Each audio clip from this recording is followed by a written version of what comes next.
All right, well, why don't we go ahead and get started. So welcome to Raise the Dough 101. My name is Annie Wheeler.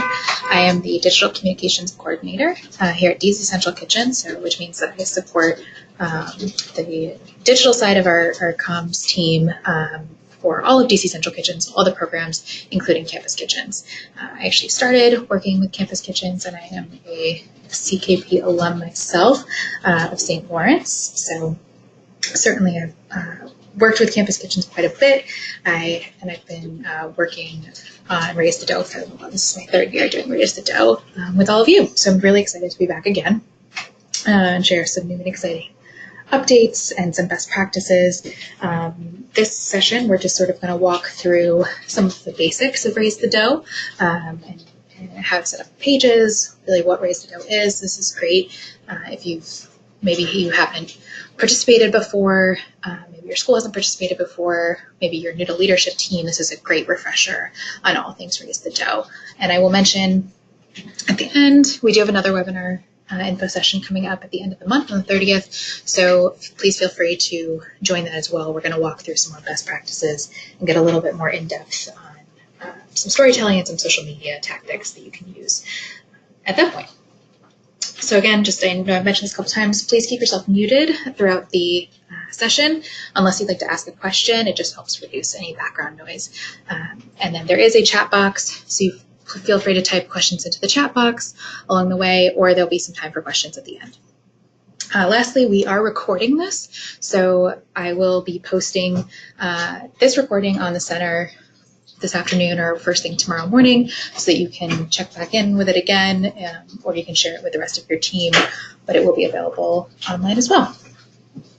So I think I've hit all the housekeeping things, so we're going to go ahead and jump right in. So what is Raise the Dough? Raise the Dough is our annual week-long online fundraising competition. It's a crowdsourcing style fundraiser where campus kitchens compete against each other to see who can raise the most amount of money in just 1 week and who can rally the most donors. And then there are prizes for the schools who earn the most, who engage the most donors. We'll talk about the prizes in just a couple of minutes. And for those of you who have been familiar with Raise the Dough in the past, I'm excited to also unveil to all of you our brand new logo, which is really exciting. We are thrilled. As many of you know, we've been excited to rebrand this year. So you'll see this, our new blue coming out in the logo as well. So we're very excited to share that. So oftentimes a myth for the around Raise the Dough can be, who are we raising money for? I know that there certainly has been some confusion in the past, but I really want to make sure that from right off the bat, that you all know that you are raising money for your campus kitchen.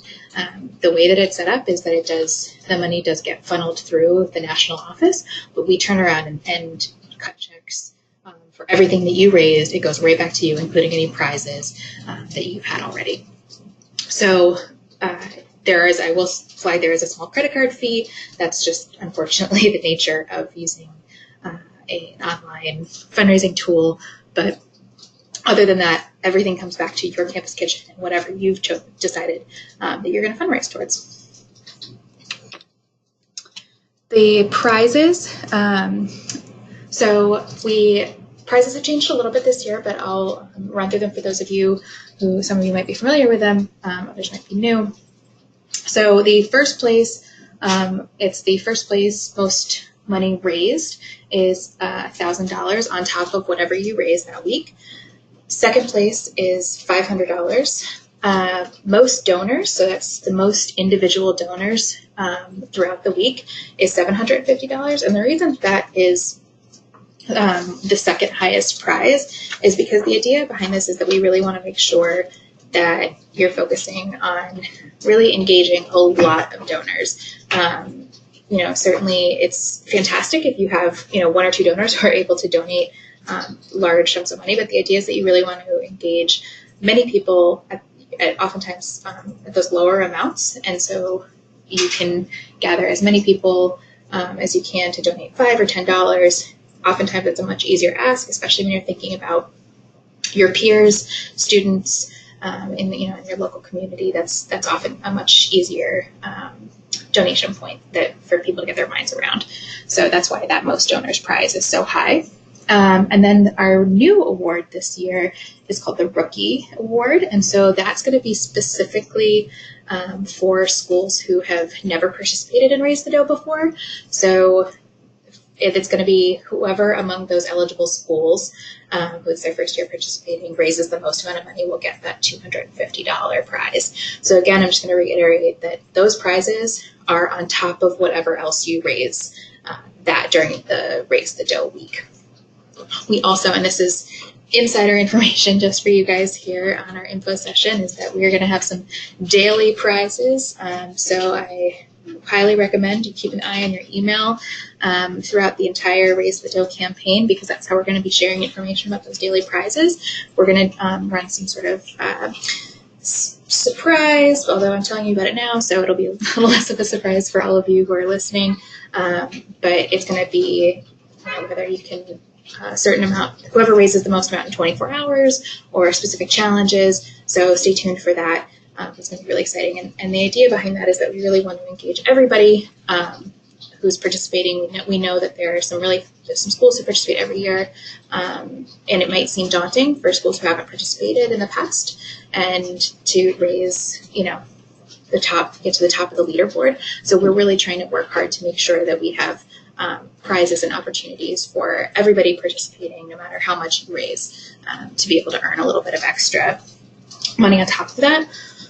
We also in the past have had matching opportunities, so we are working here at headquarters to secure that opportunity. So stay tuned for more information on that.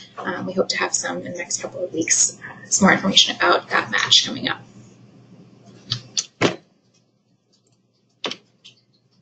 So we'll run through really quickly sort of the what do you have to do and what are we doing for you. So I just want to highlight right off the bat, for those of you who are familiar with Raise the Dough in past years, in the past we've had something called an MOU. We do not need an MOU this year, which is very exciting, and we hope that it's going to make it much easier for everybody to participate. So that is a huge change from previous years. So all you have to do to opt in to participate in Raise the Dough is to let your alumni advisor or your regional program specialist know that you'd like to participate.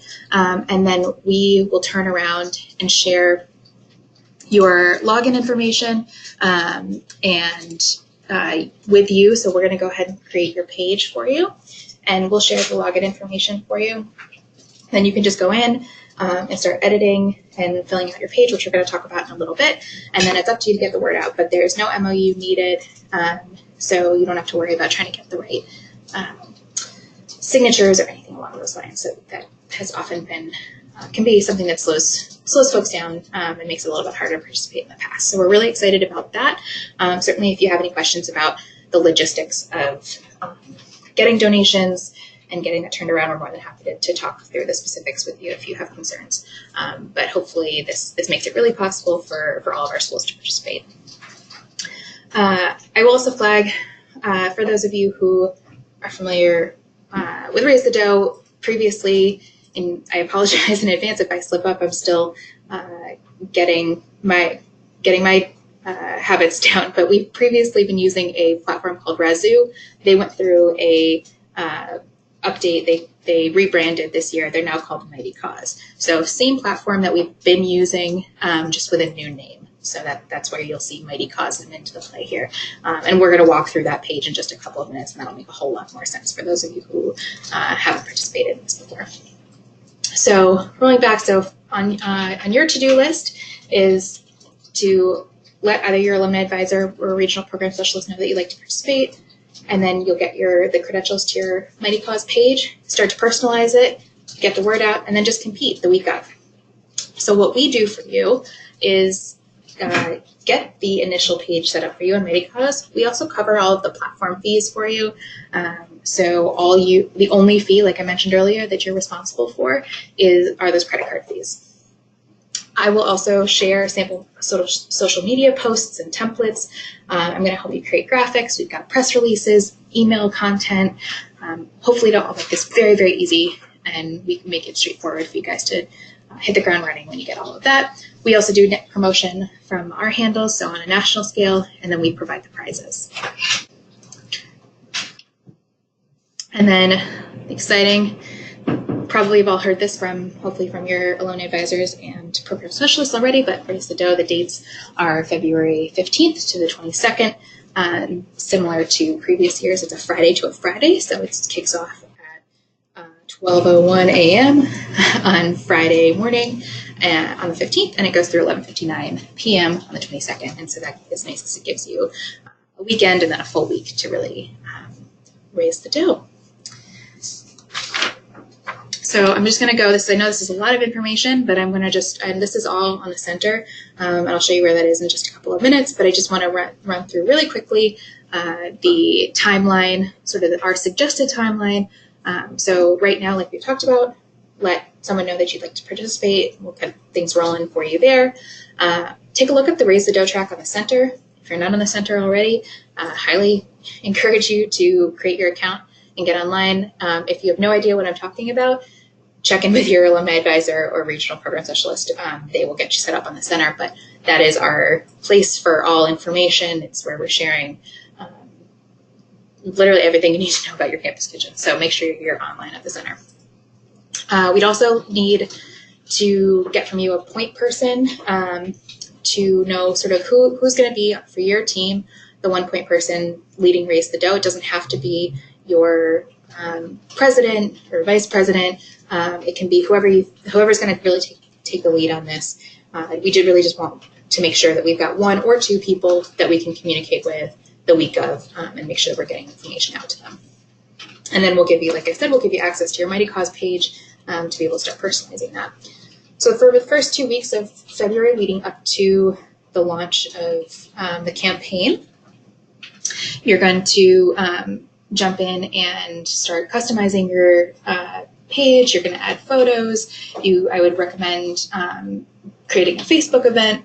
You can reach out to your donors if you've participated in previous years, reach out to past donors. I'm going to dive into a lot more of this on our next info session and really think about strategy around connecting with your community and getting the word out there. So stay tuned for more of that. And that one will also be recorded. So for whatever reason you can't make that on the 30th, that will be recorded and you'll be able to check that out. Apologize, I'm realizing that my dates are wrong. It is February 15th to the 22nd, not the 16th to the 23rd, but same idea, the same, everything else is the same. So making sure that you, the week of, are really getting the word out there. But again, we'll dive more into that the next couple of weeks. So just a little bit of a recap from last year. So this is last year's page.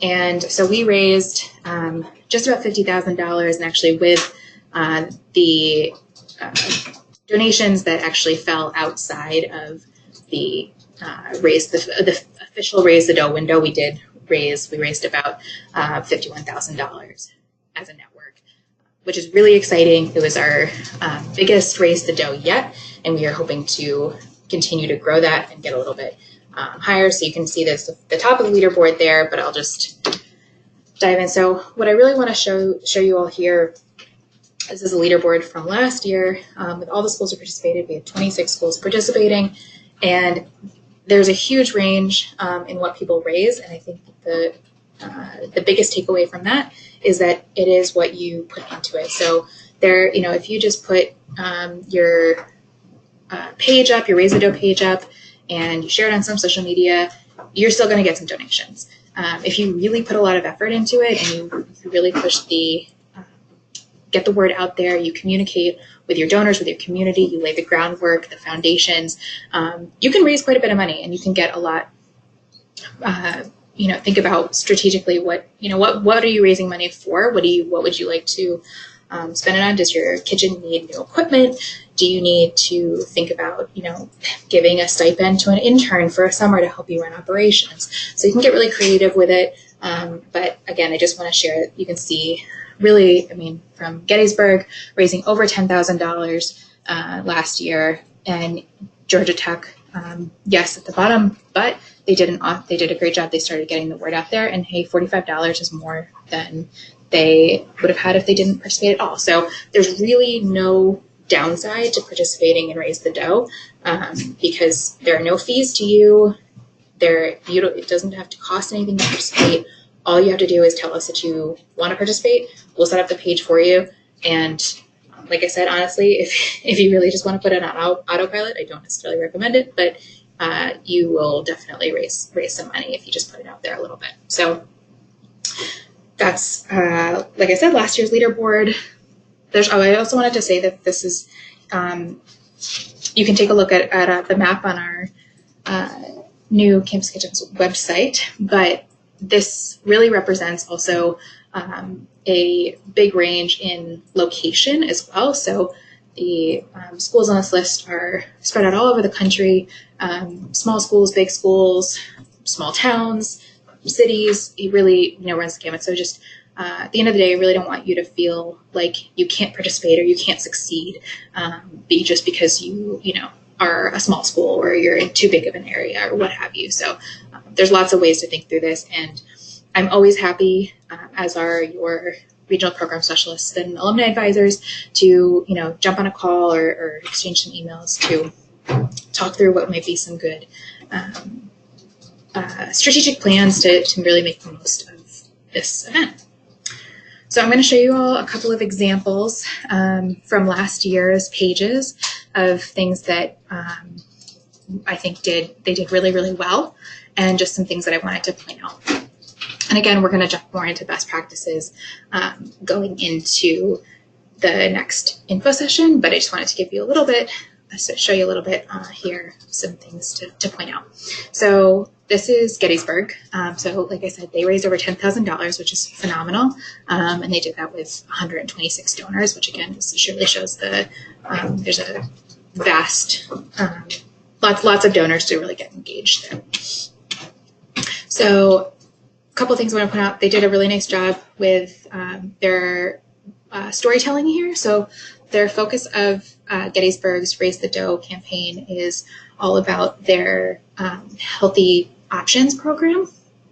And so they really dive into the whole story about what Healthy Options is. It's an initiative of the Campus Kitchen at Gettysburg College, and explain why this is important to them and why other folks should care about what they're doing. Another thing that they did a great job of, so I highly recommend this, but when you click on donate, there's an opportunity to set up these custom donation levels. And it's been absolutely shown that when you give somebody something tangible that says, okay, a $25 donation will provide a family with 2 weeks of fresh produce, that feels very tangible, and it feels really good to somebody who can say, okay, I'm going to give $25. I know exactly what my $25 is going to. So as you start to think about planning out your Raise the Dough page, I highly recommend thinking through these donation levels, because this is really powerful. Especially think about if somebody was coming and planning on donating $20, and they see that for just $5 more, they know that they've secured this 2 weeks of fresh produce. It's a really great way to round up donations as well, and you can choose whatever levels you think is most appropriate. Again, happy to think through that with you, and then obviously your donor still has an option to just give whatever amount that they want. Another example I wanted to show you is Lindsay Wilson. So they did a really nice job last year. They came in 8th place, which is fantastic. They raised almost $1,300. And so 2 things I wanted to point out here was that, first of all, they do a phenomenal campaign, which I think is great.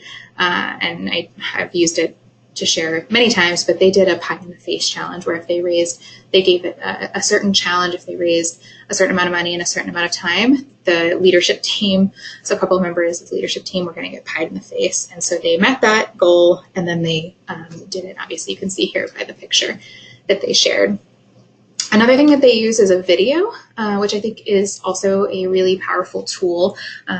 You can either bring it here in the story section, but you can actually also use it up here in the top. You can upload a video as opposed to a photo, and that can be a really great way to tell your story in a really dynamic way, engage donors, and let them know what you're doing. They also did a nice job of using really showing where the funds are going. So sort of similar to what I was talking about with the donation levels a couple of minutes ago on Gettysburg's page, this pie chart here that Mighty Cause lets you set up is a nice way to also, again, show really where the money that you're raising is going. I think it's definitely, it's really key to be able to show your donors what you're fundraising for specifically, even if, on your side, you think, oh, well, it's just going for general operating. What does that mean? Like, what does that mean that you are able to, pay for gas, for transportation to get your recovered food back to your kitchen? Or does it mean that you can supply extra staple food items in, spices or rice or flour, what have you, that maybe you can't get donated all the time that you need for your meals? Or maybe does it mean that you can get a new set of plates for a community dinner? So all sorts of things you can really think about, and think about it from a perspective of somebody who doesn't know very much about your campus kitchen, because that's a really great, it can be easy to get caught up in just sort of the regular, exactly what's going on in your campus kitchen and why it's happening, what you're spending money on. But think about it from somebody who doesn't know anything about your campus kitchen, and really start from scratch and tell them what you're going to be using those funds for. And the last example I was going to share is St. Lawrence. I realize that I'm almost only a little bit biased because I went to St. Lawrence, but I do just want to share they did a really nice job updating their donors. And so there's an update functionality here. You can share a little bit of, some updates about what you're using your money for. They surpassed their goal by about $20, but as they were approaching it, they started to reevaluate, we're raising more money, so we can reevaluate what we're going to use this money for and share it. So I think that's being really transparent with your donors goes a long way. So those are just a couple of examples that I wanted to share on that side. And then we're going to flip over here to,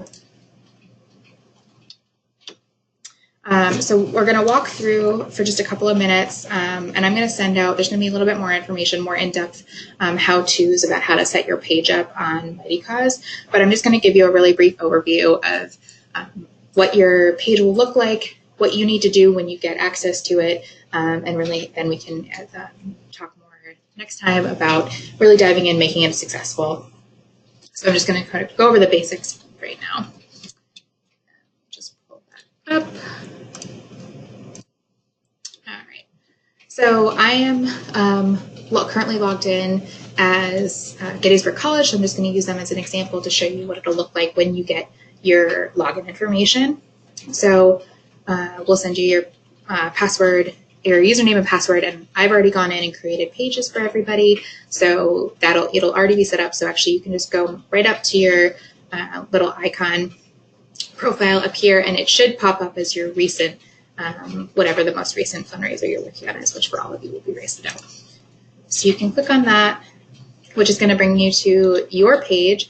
When you get the login information, your page will not yet be published because there's some information that you need to fill out before you can hit publish on your page. So you will go through, I am going to give you, this picture will already be here, but I highly recommend using a photo from your campus kitchen, something, whether it's in your kitchen or with the clients you serve.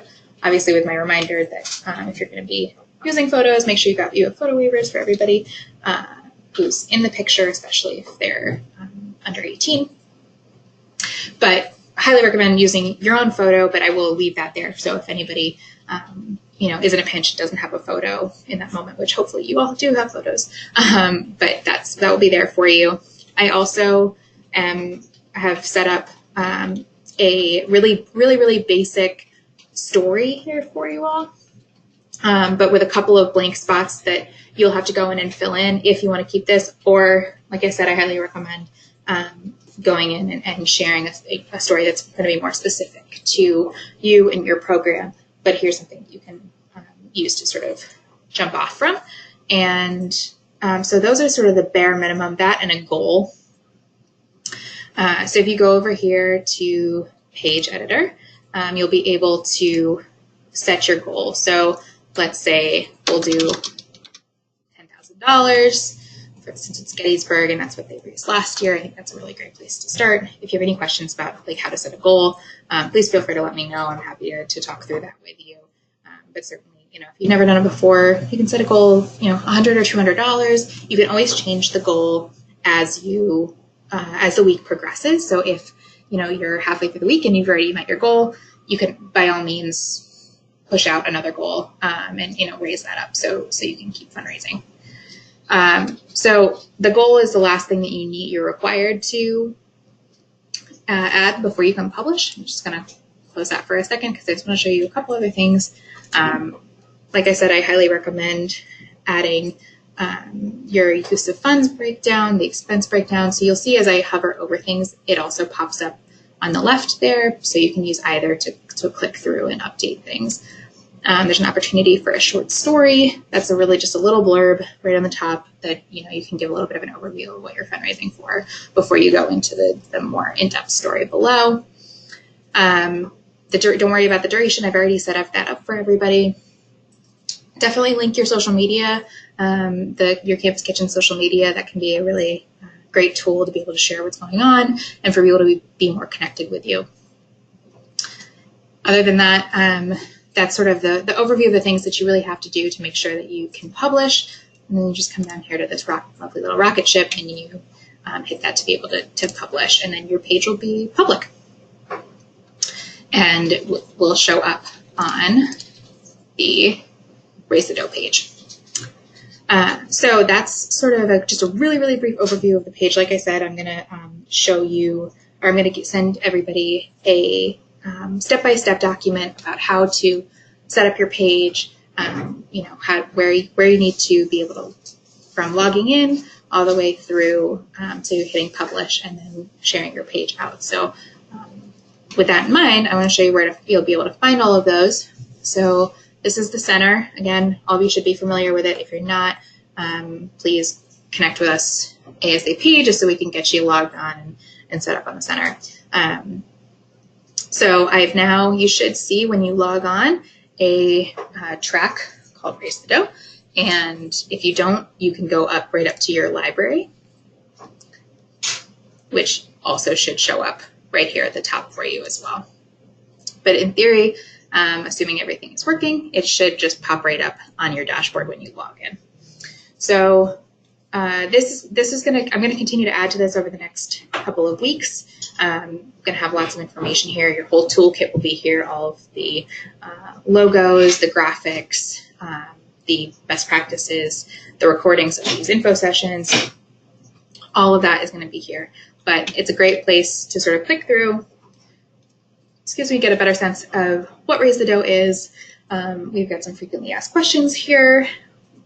This is so far the only action to complete in this track, but there probably will be more, so keep your eye on it to let your regional program specialist or alumni advisor know you're participating. And then there's also the call-in information for obviously today's call, as well as the call on the 30th, which is going to be more about the best practices and sort of tips and tricks and diving in a little bit more to Raise the Dough and how to make it successful. And then I will also, like I said, I'll update this track with the recordings once those are done. The other thing you can do too, unless you just want to keep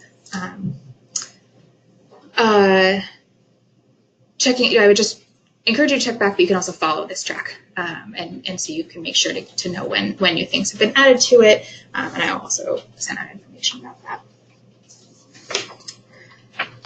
So that is my last thing to share as far as sort of Raise the Dough 101. I'm happy to answer some questions now. I also will remind you all, like I've said a couple of times, that we do have this other info session. It's going to be a deeper dive. So that's the call-in information there. I will put these slides up on the center as well, so you all can reference that, grab that link, or any of the other links in there, my contact information. Like I said, I've worked with Raise. This is my third year working with Raise the Dough on staff, and I participated in Raise the Dough as a student. So I am more than happy to talk through ideas or thoughts that you might have, or if you're feeling like you're not really sure what direction to go in, I'm more than happy to talk through that as well. So I think that's all from me. I'm going to see if there's any other questions. So it looks like there is a couple of questions in the chat box. I think Sam covered for me, so thank you. I'm going to unmute everybody. So again, if you have a question, feel free to unmute yourself and jump in. Otherwise, you can keep yourself muted. Do you have any questions right off the bat?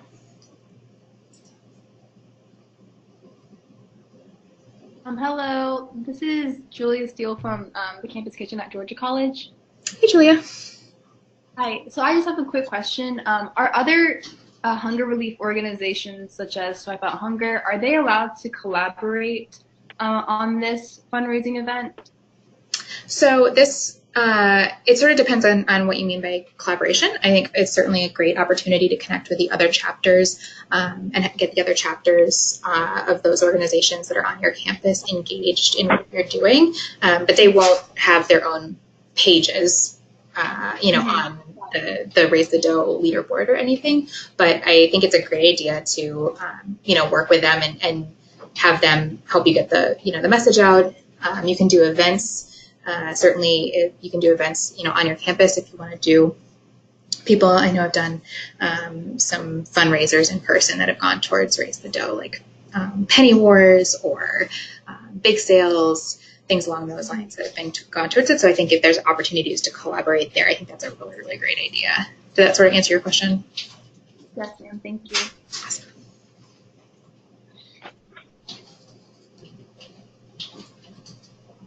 Any other questions?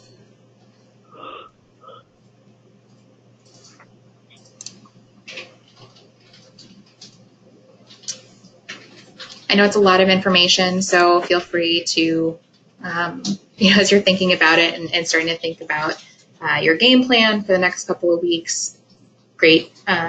We can, again, more than happy to talk through some of that. But first things first, just please let your RPS or alumni advisor know that you're participating. That just means that it triggers me to get your page all set up, ready to go, and get you on our list of contacts for everybody who's going to be participating.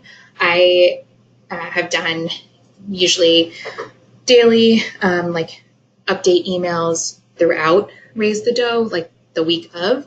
And so I just want to make sure to be able to get the right people on those lists. And that's where I'm going to be sharing information about special prizes, where we are in the campaign as a whole. If we have a matching opportunity, that's where I'll be sharing information about where we are in the match. So it's going to be really key to make sure we get the right people on that list. So please, please, please let your team, your RPS or alumni advisor know that you want to participate. But other than that, like I said, there's nothing else that you have to worry about as far as an MOU or anything along those lines.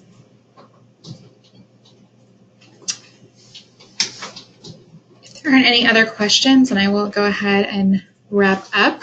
Thank you all so much for joining me. I know some of you are not back in school yet, and those of you who are, I know are quite busy. So I really appreciate you all taking the time to spend with us on this lovely Thursday afternoon.